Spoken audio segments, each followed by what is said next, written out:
안녕하세요, 박종호입니다. 오늘 이 시간에는요, 시장환경 분석 두 번째 시간으로요, 핵심 개념 문제 제2장 부분을 살펴본다, 이렇게 보시면 될 것 같습니다. 우리가 경제학은 크게 미시경제학과 거시경제학 이렇게 두 가지로 나눠지죠. 그런데 우리 신용분석사 시험에서는요, 즉 그 중에서 시장 환경을 분석하는 데 있어서는 미시경제학보다는 거시경제학 부분에 대한 내용이 당연히 주를 이루면서 출제가 됩니다. 특히 거시경제학을 공부하는 데 있어서 가장 중요한 내용 중에 하나는 각종 경제 지표나 지수들을 올바로 해석할 줄 알고 그 지표와 지수들의 상세한 내용이 무엇인지를 이해하는 것부터 출발이 되는데요. 당연히 그럴 수밖에 없겠죠. 자, 국가 전반의 그 경제 상황을 진단하는 내용들을 확인할 때는 국가 전반의 상황이 지금 단순하게 물가가 올라갔어, 물가가 아니면 내려갔어, 이런 것들이라든가요. 요즘 참 고용이 안 돼, 취업이 안 돼, 이런 막연한 얘기들은 아무 의미가 없고요. 얼마만큼 안 되는지, 얼마만큼 잘 되는지를 진단하는 제일 좋은 방법은 그것을 정확히 수치로 표시해서 지표나 지수로 표현하는 것이 제일 중요한 관건이다, 이렇게 보시면 될 것 같습니다. 자, 그래서 이런 지표나 지수들이 그런 시장 상황에 대한 전반적인 내용을 투영하는 명확한 근거가 되는데요.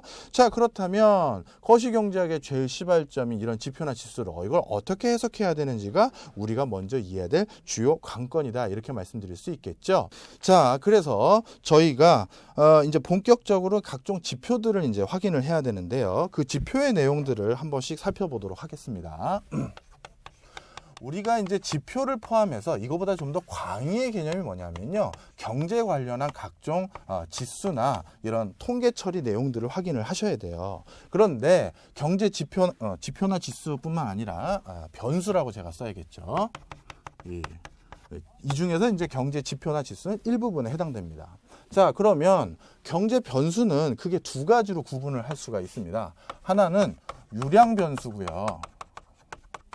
하나는 절량 변수다, 이렇게 보시면 될 것 같습니다. 그러면 유량 변수는 뭐고 절량 변수는 뭔지 구분을 하실 필요가 있는데, 자, 이게 가장 중요하게 지표를 해석하는 첫걸음이에요.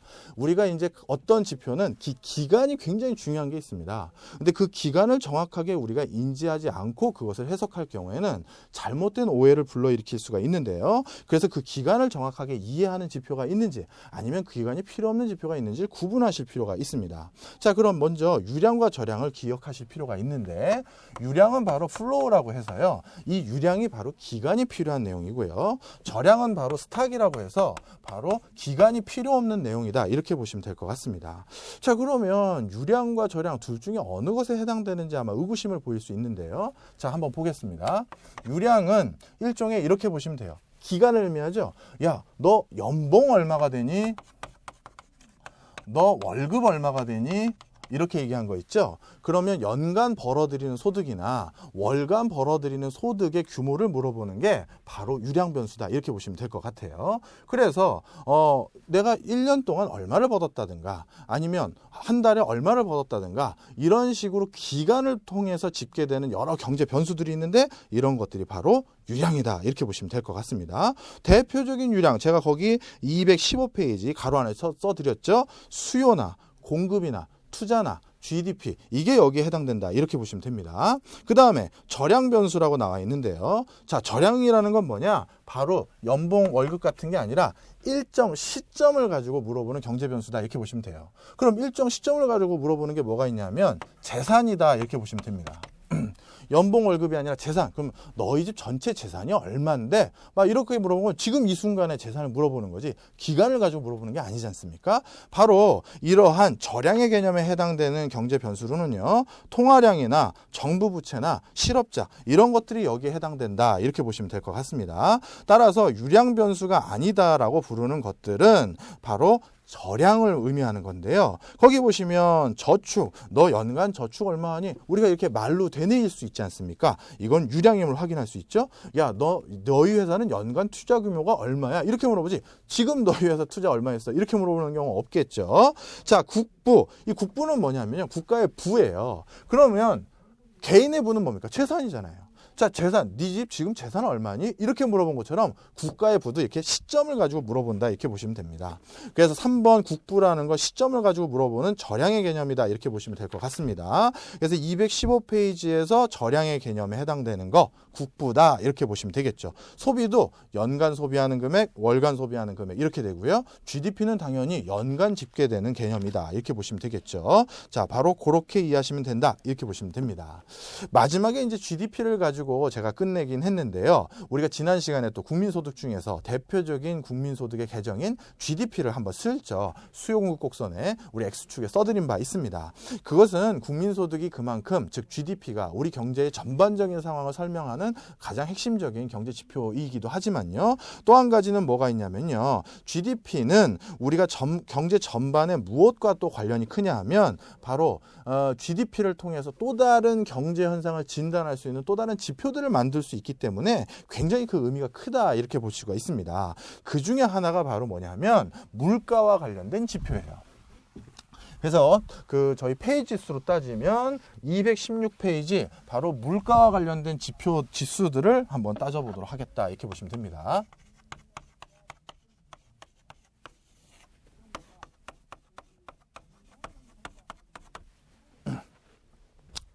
자, 먼저 GDP를 가지고 우리가 만들 수 있는 물가 지표가 있습니다. 그게 바로 GDP 디플레이터예요.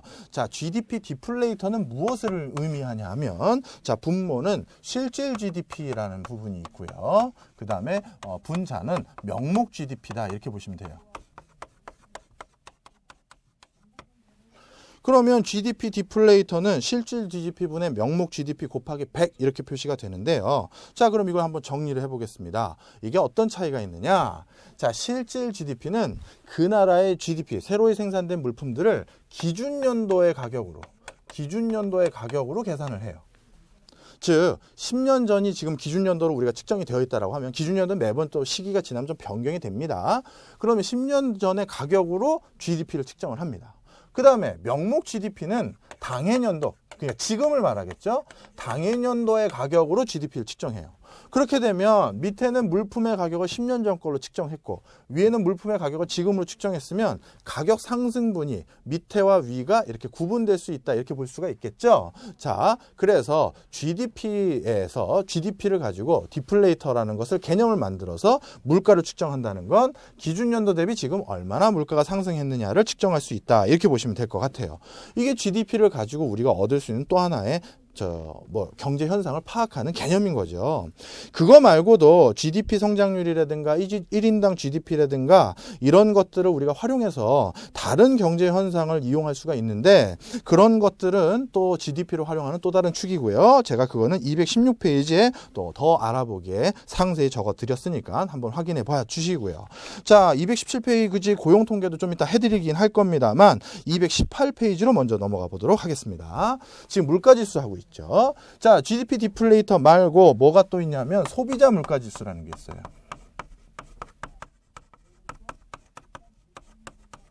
이 소비자 물가지수는 쉽게 얘기해서 무엇을 말하는 거냐? 장바구니 물가다 이렇게 보시면 됩니다.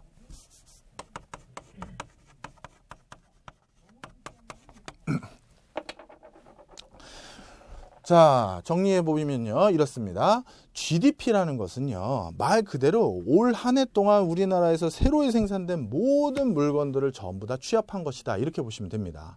그런데 소비자 물가지수는 그게 아니라 올 한 해 동안 우리가 모두 생산한 것이 아니라 일개 소비자가 주로 취급하는 그 물품에 대한 물가의 변동 추이만을 따로 집계해 놓은 것이다 이렇게 보시면 돼요. 예를 들어서 GDP에는 어떤 것도 포함되냐면요. 우리나라에서 올해 저희 중장비를 10대 생산하고 그 다음에 뭐라 할까요? 커다란 빌딩을 몇 채 생산하고 그러면 사실 그게 여긴 다 들어가요. 그러니까 이렇게 집계된 물가는 어떻게 보면 우리 같은 소비자들이 즐겨 사용하는 물가 수준과는 좀 괴리감이 있을 수 있겠죠. 그래서 어떻게 된 거냐? 소비자 물가 지수라는 건 우리가 일상생활에서 상시 사용하는 물건들을 이미 고정시켜 놓습니다. 예를 들어서 짜장면을 우리가 일상생활 중에서 차지하는 비중이 몇 %니까 0.2%로 잡아버리고 쌀은 그거보다 훨씬 자주 먹으니까 3%로 잡고 휴대폰 요금도 차지하는 비중이 점점 커지니까 몇 %로 잡고 이런 식으로 전부 우리가 일상생활 중에서 주로 구매 구매하는 품목들을 미리 정해놔요. 그리고 그거에 대한 변화 추이를 따로 보는 게 소비자 물가 지수다 이렇게 보시면 될 것 같습니다. 바로 이 소비자 물가 지수는 일상의 소비 생활에서 구매하는 상품과 서비스의 가격 변동을 조사하는 방식으로만 집계된다. GDP랑 당연히 그 목적도 다르고 집계 방식도 달라요. 또 한 가지 차이점이 뭐냐?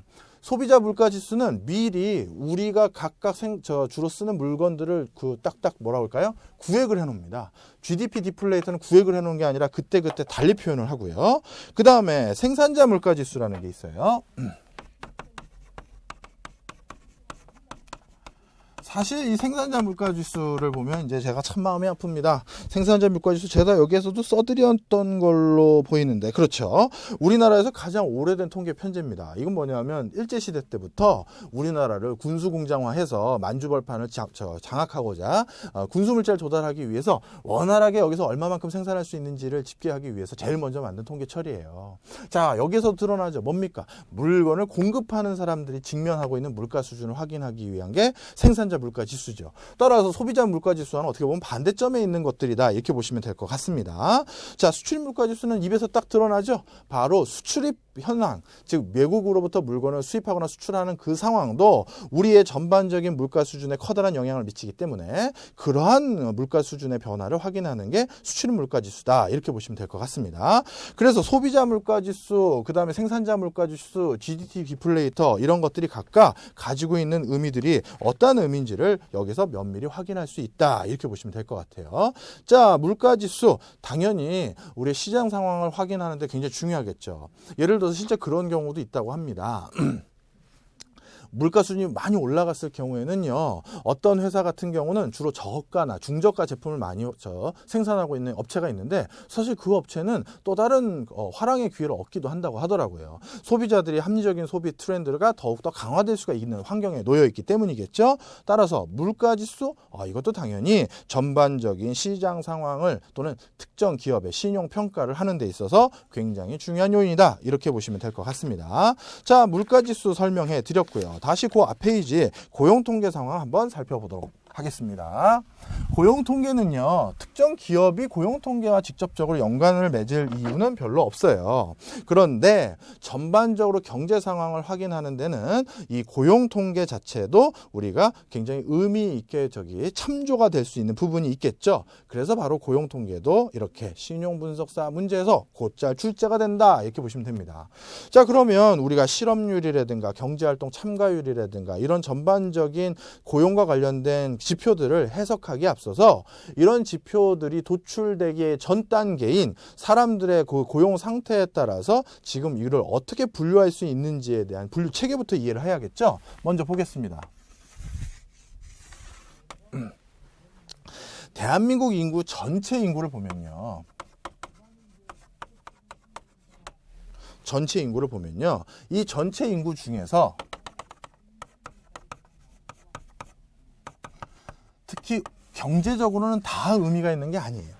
그 중에서는 15세 이상 정도가 돼야 우리가 육체적인 노동을 하거나 아니면 자신의 노동력으로서의 가치를 누군가에게 제공해 줄 수 있는 수준까지 가게 됩니다. 따라서 15세 이상의 인구를 우리가 전체 인구 중에서 노동력을 제공할 수 있는 인구다라고 해서 노동 가능 인구라고 부른다. 이렇게 보시면 될 것 같습니다.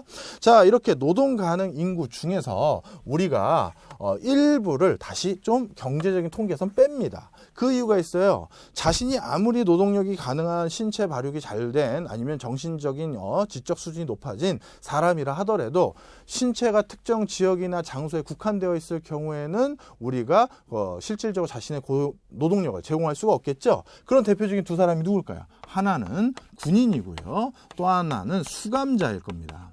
이 군인과 수감자의 경우에는 신체가 구속되어 있기 때문에 자신의 노동력을 원활히 제공할 수 없다라는 점을 우리가 기억할 필요가 있겠죠. 자, 이렇게 해서 이 군인과 수감자를 제외한 나머지 부분만을 노동 가능 인구라고 봅니다. 그럼 이 노동 가능 인구 중에서 일부 절반을 딱 해서 그 절반이라는 표현이 아니고 다시 두 개로 분리한다는 얘기예요. 큰일 날 뻔했네요. 진짜 딱 노동 가능 인구 중에서 절반이 경제활동 인구이고 절반이 비경제활동 인구라는 의미가 아닙니다. 둘로 나눈다는 의미예요. 자, 그래서 비경제활동 인구가 있고요. 비경할 인구가 있고 경제활동 인구라고 해서 경할 인구가 있습니다. 경제활동 인구라는 건 뭐냐면 실질적으로 자신이 경제활동을 하고 있거나 아니면 경제활동에 참여할 의사가 있는 사람으로 구분해요. 그럼 이 중에서 실제 경제활동을 하고 있는 사람은 우리가 속칭 뭐라고 그럽니까? 취업자라고 하죠. 취업한 사람. 취업자가 여기 해당되고요. 그게 아니라 경제활동을 하고는 있지만 취업한 게 아니라 하고는 싶지만 실제 경제활동에 참여하지 못한 사람들, 이런 사람들을 실업자라고 불러요. 따라서 여기서 우리가 중요한 기준 하나 알 수가 있습니다. 실업자로 분류하기 위해서는 실제 경제활동에 참여할 의사를 가지고 있어야 돼요. 그러니까 의사가 없는 사람 누가 있습니까? 구직 포기자 여기 많이 들어보셨죠? 요즘은 하도 취업난이 어렵다 보니까 뭐 구직 포기자니 아니면 실업자니 이런 게 집안에 그런 분들이 많이 있어도 이게 흉이 아니라고 해요. 진짜 저도 그걸 많이 통감합니다. 정말 심각한 상황이죠. 자, 이런 구직 포기자들 같은 경우는 실질적으로 지금 구직 활동을 위한 열심히 노력을 안 하잖아요. 그렇기 때문에 이런 분들은 실업자로 분류하지 않아요. 실업자로 분류하기 위해서는 계속 이력서 쓴다든가 뭐 한다든가 이런 노력을 해야 되는데 그걸 안 하고 있으니까 이건 구직 포기자라고 부릅니다. 자, 이런 구직 포기자들은 그래서 우리가 경제활동을 적극적으로 하고자 노력을 안 하기 때문에 바로 구직 포기자라고 분류하고 그건 어디로 들어간다? 비경제활동 인구로 들어간다. 이렇게 보시면 됩니다. 자, 그 다음에 비경제활동 인구에 들어가는 또 다른 주체들을 한번 볼게요. 또 그 다음 누가 여기 들어가느냐? 우리 종교인들이 여기 들어갑니다. 종교인은 실업자니 취업자니 이렇게 분류책에서 벗어나 있어요. 스님, 뭐 목사님, 신부님 다 여기에 해당되고요. 그 다음에 전업주부도 우리가 실업자라고 분류하지 않습니다. 그 다음에 대학교 재학생. 대학 재학생 같은 경우도 우리 흔히 4학년 졸업 안 하고 지금 구직 활동을 열심히 하는 사람들을 실업자로 생각하는 경우가 있는데 그렇지 않아요. 아직 대학생은 풀타임으로 일을 하기가 어렵습니다. 따라서 그런 상황에서 구직 활동을 열심히 하는 것이지 그렇다고 이분들을 우리가 실업자라고 얘기하긴 어렵다. 이렇게 보시면 될 것 같습니다. 따라서 전반적인 경제 상황에 대해서 전체 인구, 노동 가능 인구, 비경제 활동 인구, 경제 활동 인구, 취업자, 실업자로 이렇게 분류하는 것들은 바로 이런 분류 체계로 들어가 있다라고 보시면 될 것 같습니다. 자, 그래서 우리가 이런 체계 속에서 이제 사람을 전체적으로 분류를 해요. 그리고 나서 한 그 다음 행위는 뭐냐? 이 중에서 그럼 실업률은 어떻게 구하냐 하면요. 바로 경제활동 인구 분해, 그러니까 국가 전체 인구라든가 노동 가능 인구를 하는 게 아니에요. 경제활동 인구 분해 바로 실업자를 가지고 실업률을 집계한다. 이렇게 보시면 됩니다. 따라서 구직 포기자들은 실업률 집계에서 완전히 배제돼 있어요. 이게 우리나라의 또 나쁜 현실이죠. 사실 좀 더 엄밀하게 고용 통계 상황을 확인하기 위해서는 어떻게 해야 되냐 하면 우리가 이 사람이 구직 포기자가 돼서 정말 그것은 어떻게 보면 더욱더 실업 상황이 악화된 거잖아요. 구직 포기자가 된 것은 더욱 실업 상황이 악화된 것임에도 불구하고 이게 구직 포기자는 우리가 실업률을 집계하는데 완전히 빠져버리니까 단순히 구직 포기자가 늘면 사실 실업률이 더 낮아져요. 그러면 이게 수치상으로 보면 마치 고용 상황이 개선된 것처럼 오해할 수가 있거든요. 바로 그런 문제점이 있다는 것도 참 안타까운 부분이죠. 그래서 최근에는 그 밑에 제가 적어드렸던 경제활동 참가율이라든가 217페이지요. 아니면 고용률 이런 것들을 좀 더 많이 쓰기도 한다. 이렇게 이해하시면 좋을 것 같습니다. 자, 그런 얘기들 살펴봐 드렸고요. 자, 그 다음에 저랑 할 것은 뭐냐? 그 다음 할 것은 경기 관련한 지수들을 한번 살펴볼까 합니다.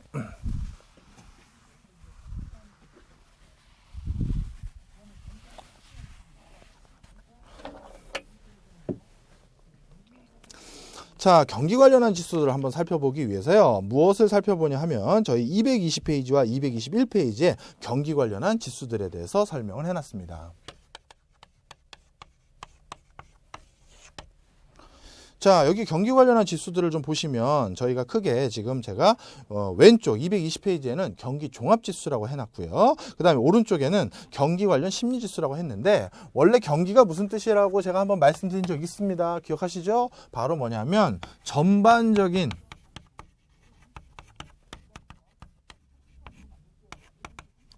경제활동 수준이다 이렇게 말씀드렸습니다. 즉 소비나 고용이나 투자가 얼마나 활성화돼서 일어나느냐가 바로 전반적인 경제활동의 수준을 의미하는 경기를 의미하고요. 이런 경기가 얼마나 원활히 일어나는지 원활히 일어나지 않은지를 확인하는 게 경기 관련한 지수예요. 그런데 대표적으로 우리가 경기를 확인하기 위해서 가장 흔히들 가장 먼저 쉽게 떠오르는 지표 중에 하나는 의외로 GDP예요. GDP는 국가 전반의 생산 상황에 대한 상황을 우리가 종합적으로 집계하는 것이기 때문에 경기가 얼마나 활발한지 안 활발한지를 아주 단면으로 일면으로 우리가 확인할 수 있는 기회를 줍니다. 그런데 이 GDP는요, 뭔 문제가 있죠? 여러분 GDP 주로 어느 주기로 계산되는 것 같으세요? 1년 단위예요. 1년 단위. 1년 단위로 이게 집계돼서 발표를 하다 보니까 어떤 문제가 생기느냐? 바로 경기 상황이라는 건 상시 변하거든요. 예를 들어서 지금 갑자기 그리스에서 디폴트 선언을 해버렸어요. 그럼 우리 어떻게 됩니까? 그리스에서 디폴트 선언을 했었을 때 바로 지금 우리 경기 상황이 급변할 수 있어요. 이건 한 국가가 채무 불이행을 했다는 건 이건 엄청난 사건입니다. 그런데 지금 경기 상황을 바로 진단해서 다시 그걸 바탕으로 우리가 경제 정책을 만들기도 바빠 죽겠는데 경기 상황을 정확히 진단할 수 있는 GDP가 1년 뒤에 다시 집계되기를 넉넉히 기다린다? 이거는 큰일 나겠죠. 그래서 이거는 1년 단위로 집계되기 때문에 적시성이 떨어집니다. 적시성이 떨어져요. 그러다 보니까 어떻게 하느냐, 경기 관련해서 경기를 진단할 수 있는 월별 지수들을 많이 활용했어요. 예를 들어서 시멘트 출하량이라든가, 이 시멘트 출하량이 왜 중요하냐면요. 우리나라 같은 경우는 건설 경기가 국가 전반의 경기 상황을 그렇게 견인하는 역할을 그동안 많이 해왔습니다. 그거 한번 떠올려 보십시오. 여기 아마 기직장인 분들이 계신다면, 부모님들이 아파트 가격이 크게 상승했었을 때 아마 밤에, 치킨도 사주셨던 적이 더 많으실 거고요. 그 다음에, 아버지나 어머니들이 좀 더, 웃음꽃이 피었을 때가 또 아파트 가격이 올랐을 때나 이럴 때가 더 많았다는 거 아마 기억하실 겁니다. 이 얘기 무슨 얘기냐? 바로 건설 경기가 좋았을 때 국가 전반의 경기 상황이 좋아졌다라는 걸 우리가 알 수 있어요. 그래서 시멘트 출하량이 많아졌다라는 것은 무엇을 의미하는 거냐 하면 이게 앞으로 경기가 좋아질 신호구나. 이런 식으로 이렇게 확인을 할 수가 있는 거예요. 자, 근데 시멘트 출하량은 GDP와 달리 딱 하나의 어떤 요인이죠. 경제적인. 그러다 보니까 바로바로 집계할 수가 있어요. 월별로. 그러니까 이것은 굉장히 적시성은 높아요. 그런데 뭐가 문제다? 종합적인 시각은 약한 거예요. 종합적 측면이 부재한 거죠.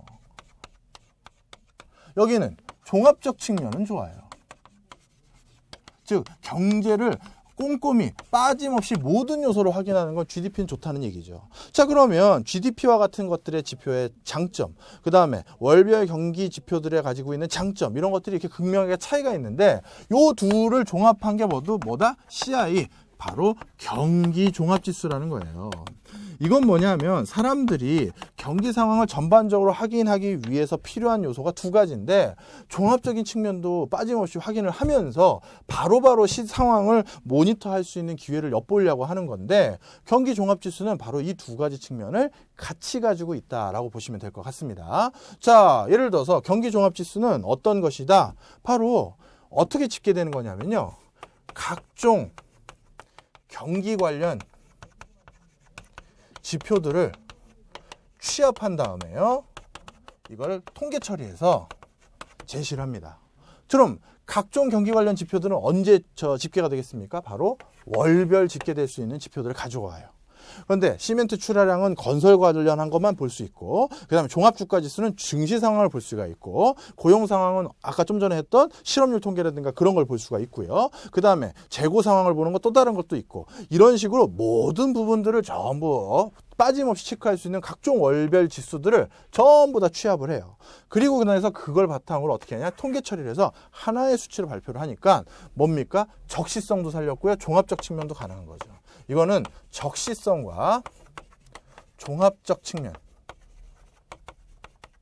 이 모두가 배려된 것이다 라고 보시면 될 것 같아요. 자, 그래서 CI와 월별 지수 GDP는 이러한 특성을 가지고 있다라고 보시면 될 것 같습니다. 자, 어느 정도 이해가 되셨는지 모르겠네요. 이게 바로 경기종합지수가 가지고 있는 하나의 특성이다 이렇게 보시면 됩니다. 그러면 경기종합지수에서 그건 어떻게 구성됐느냐, 220페이지 거기 더 알아보기 박스 안에 보시면 경기종합지수의 구성지표라고 해서 제가 크게 세 가지로 구분해 놓은 걸 보실 수 있습니다. 맨 왼쪽 거는요, 선행종합지수라고 해서 경기보다 먼저 진행되는 지수들을 말하고요. 그 다음 맨 오른쪽은 후행종합지수라고 해서 경기보다 나중에 진행되는 지수들을 말한다 이렇게 보시면 돼요. 자, 한 번씩 보겠습니다. 우리가 사실 경기 변동이 경기가 미리 좋아질지 나빠질지 미리 참 이렇게 들여다보고 있는 사람 누굴까요? 저도 옛날에 그런 적이 있습니다. 제가 증권 쪽에 재직하고 있었을 때 바로 주식 투자하는 사람들이죠. 그래서 종합주가지수라든가 코스피지수 이런 것들은 경기 상황보다 먼저 반응을 해요. 사람들이 주식 투자하는 사람은 경기가 좋아질 것 같으면 먼저 투자해서 기다리고 있거든요. 그래서 코스피지수 같은 거 이런 것들 경기에 선행하는 지수가 돼요. 그 다음 또 뭐가 있느냐, 거기 기계류 내수 출하지수라든가 이런 거 있죠. 이건 뭐냐, 이겁니다. 예를 들어서 경기가 좋아질 것 같은지 나빠질 것 같은지 또 들여다보고 있는 사람이 회사 사장들이에요. 이런 사람들은 앞으로 경기가 좋아질 것 같은데 제품 미리 만들어놔야겠다 이렇게 얘기하는 거죠. 그래서 이렇게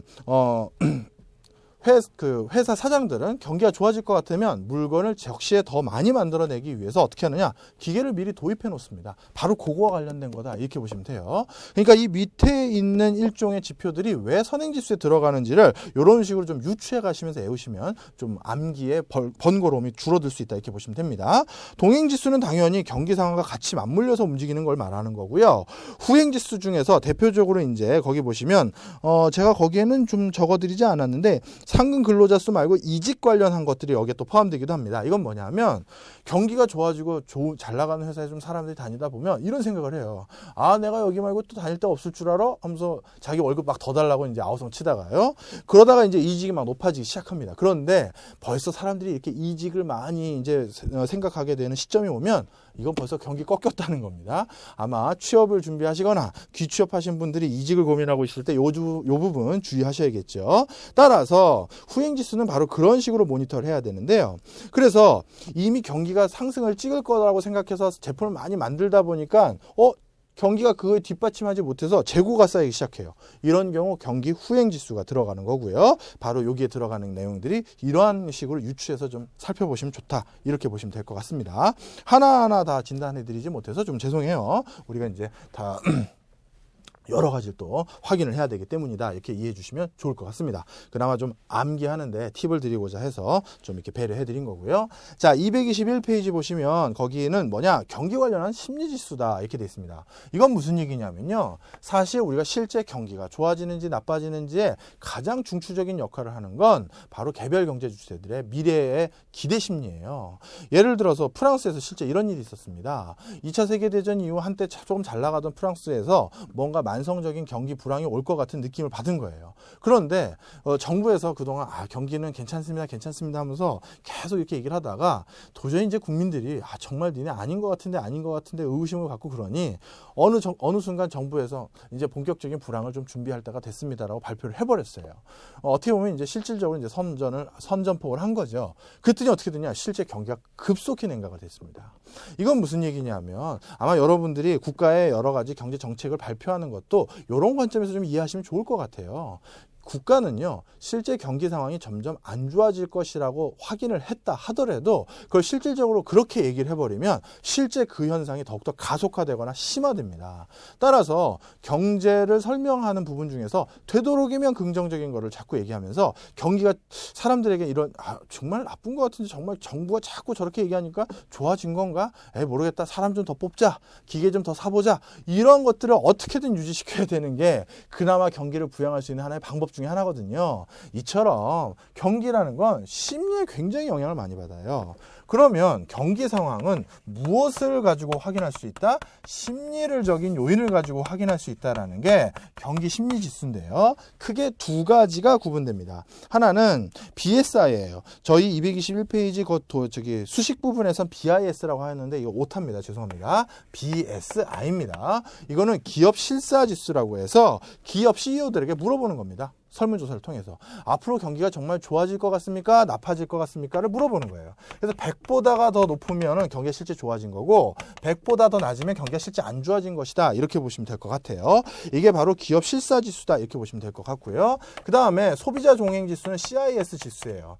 이 CIS는 소비자들에게 경기가 좋아질 것인지 안 좋아질 것인지 또 물어본 내용이다. 이렇게 보시면 될 것 같습니다. 그래서 소비자들에게 경기가 좋아질 거라는 의견을 더 많이 모으게 되면 이 수치는 100보다 커지게 되고요. 소비자들로부터 경기가 앞으로 안 좋아질 것 같습니다라는 의견이 더 많이 모아지면 100보다 작아지게 된다. 이렇게 보시면 되겠죠. CIS는 누구? 소비자. BIS는 누구? 기업가요. 자, 어떻게 보면 물건을 실제 소비해서 경기를 견인할 수 있는 가장 중추적인 역할을 하고 있는 소비자들을 대상으로 물어본 심리 상황이고요. 그 다음에 사람을 실제 고용하거나 뭔가 물건에 대한 투자를 더 하거나 할 수 있는 의사결정을 내릴 수 있는 기업가들에게 물어보는 바로 경기 지수는 바로 BIS 지수다. 이렇게 보시면 되겠죠. 바로 이런 지수들이 전반적인 경제 상황을 확인하는데 주요한 역할을 한다. 이렇게 보시면 될 것 같습니다. 자, 이해하셨을 것 같고요. 그 다음에 저희는 국제수지표 219페이지로 넘어가도록 하겠습니다. 저희가 문제 중심으로 이거를 자꾸 이제 책을 편제할 수밖에 없다 보니까 전반적인 체계를 이렇게 한번 잡아드리는 것도 또 강의를 통해서 의미가 있지 않습니까? 그러다 보니까 페이지 수가 왔다 갔다 한 점은 굉장히 죄송하다 이런 말씀을 드리고 싶네요. 자, 국제수지도 우리가 이제 전반적인 시장 상황을 확인하는데 굉장히 중요한 요소예요. 국제수지라는 것은 국가 간의 교육의 결과를 담겨놓은 장부다 이렇게 보시면 됩니다. 국제수지는 뭐다? 국가 간 거래 결과의 장부다 이렇게 보시면 됩니다. 결과를 정리한 장부다 이렇게 보시면 돼요. 근데 이 국제수지는 크게 세 가지로 구분이 되어 있는데 하나는 경상수지에 해당되고요. 하나는 자본금융개정이 여기에 해당되고요. 하나는 오차 및 누락이 여기에 해당된다 이렇게 보시면 됩니다. 자, 경상수지는 무엇을 집계한 거냐면요. 국가 간에 특히 재화나 서비스를 교역한 결과를 여기다 써요. 실제 내가 물건을 해외에 더 많이 팔았는지, 해외로부터 물건을 더 많이 수입해 왔는지가 여기에 집계 되고요. 아니면 해외로부터 어떤 법률 서비스를 받았다든가, 회계 서비스를 받았다든가, 컨설팅을 받았다든가 그런 것들이 다 여기에 집계됩니다. 그리고 또한 중요한 게 있습니다. 여기엔 뭐가 중요하냐면 생산 요소를 제공한 대가는 여기다 집계를 해요. 그럼 생산 요소 중에 대표적으로 뭐 있습니까? 노동력이죠. 노동력을 제공하고 받은 돈 급여. 그게 경상계정에 경상수지에 들어가요. 그 다음에 자본을 제공해서 받은 대가 뭡니까? 배당을 받을 수도 있고 또는 채권인 경우 이자를 받을 수도 있겠죠. 그게 또 여기에 들어간다. 그렇게 보시면 됩니다. 자, 그러면 자본금융계정은 뭐냐? 이거는 이렇게 뭔가 자신의 생산 요소나 재화나 서비스를 제공해줘서 받는 돈 또는 제공받아서 주는 돈 이런 것들이 짓게 되는데 자본금융계정은 순순히 돈 자체가 이동하는 거예요. 그래서 금융적인 거래로 직접 투자를 한다든가 하는 투자 원금이 여기에 해당되고요.